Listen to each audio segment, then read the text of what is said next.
So Thrain and Thorin, with what remained of their following, among whom were Balin and Glóin, returned to Dunland, and soon afterwards they removed and wandered in Eriador, until at last they made a home in exile, in the east of the Eret Luin, beyond the Lune of Iron, were most of the things that they forged in those days, but they prospered after a fashion, and their numbers slowly increased.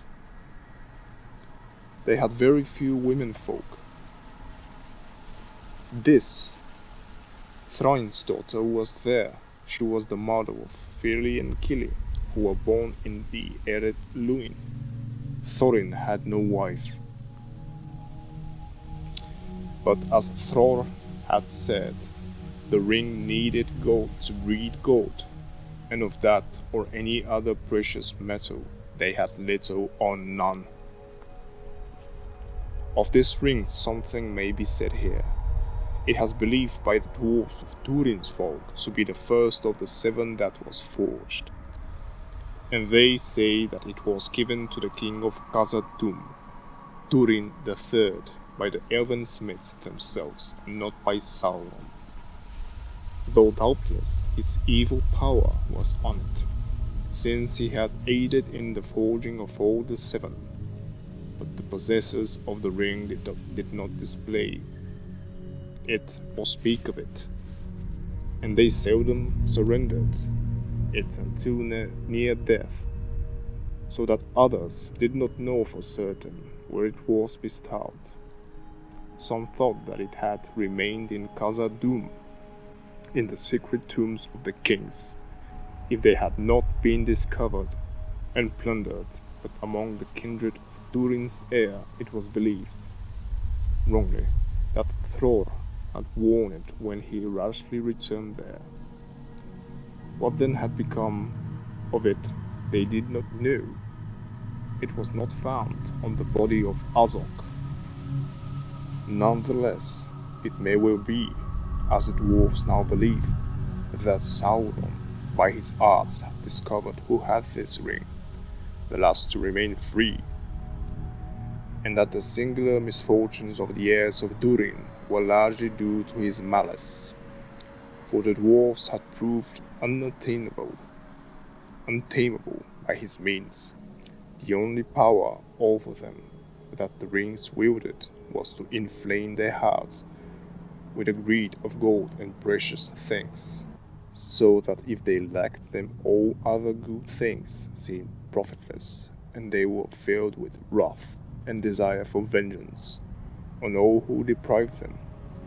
But they were made from their beginning of a kind to resist most steadfastly in domination. Though they could be slain or broken, they could not be reduced to shadows, enslaved to another will, and for the same reason, their lives were not affected by any ring to live either longer or shorter because of it.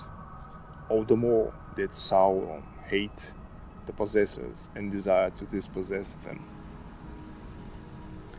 It was, therefore, perhaps partly by the malice of the ring that Thrain, after some years, became restless and discontented. The lust for gold was ever in his mind. At last, when he could endure it no longer, he turned his thoughts to Erebor, and resolved to go back there. He said nothing to Thorin of what was in his heart, but with Balin and Dwalin and a few others he arose and said farewell and departed. Little is known of what happened to him afterwards. It would now seem that as soon as he was abroad with few companions, he was hunted by the emissaries of Sauron. Wolves pursued him, orcs waylaid him, evil birds shadowed his path, and the more he strove to go north, the more misfortunes opposed him. There came a dark night, when he and his companions were wandering in the land beyond Anduin, and they were driven by a black rain to take shelter under the eaves of Mirkwood. In the morning he was gone from the camp, and his companions called him in vain. They searched for him many days, until at last, giving up hope, they departed and came at length back to Thorin. Only long after was it learned that Thrain had been taken alive and brought to the pits of Dol-Guldur. There he was tormented and the ring taken from him, and there at last he died. So Thorin Oakenshield became the heir of Durin, but an heir without hope. When Thrain was lost, he was 95, a great dwarf of broad bearing. But he seemed content to remain in Eriador. There he labored long and trafficked and gained such wealth as he could, and his people were increased by many of the wandering folk of Durin, who heard of his dwelling in the west and came to him. Now they had fair halls in the mountains and store of goods, and their days did not seem so hard, though in their songs they spoke ever of the lonely mountain far, far away. The years lengthened. The embers in the heart of Thorin grew hot again, as he brooded on the wrongs of his house and the vengeance upon the dragon that he had inherited.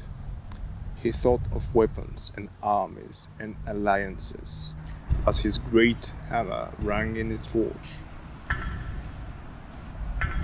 But the armies were dispersed, and the alliances broken, and the axes of his people were filled, and a great anger without hope burned him as he smote the red iron on the anvil.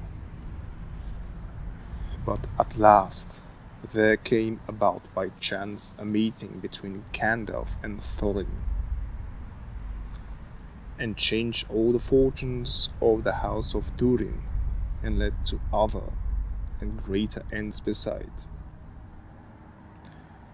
On a time, Thorin, returning west from a journey, stayed at Ĉrrith for the night. There Gandalf was also. He was on his way to the Shire, which he had not visited for some 20 years.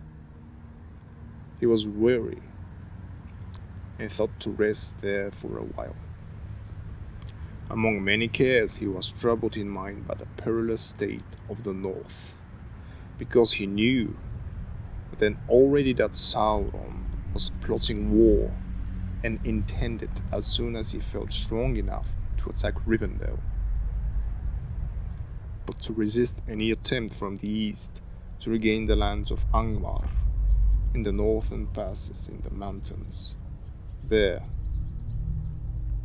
were now only the dwarfs of the Iron Hills, and beyond them lay the desolation of the dragon. The dragon Sauron might use with terrible effect. How then could the end of Smaug be achieved? It was even as Gandalf sat and pondered this that Thorin stood before him and said, Master Gandalf, I know you only by sight, but now I should be glad to speak with you. For you have often come into my thoughts of late, as if I were bidden to seek you. Indeed, I should have done so, if I had known where to find you.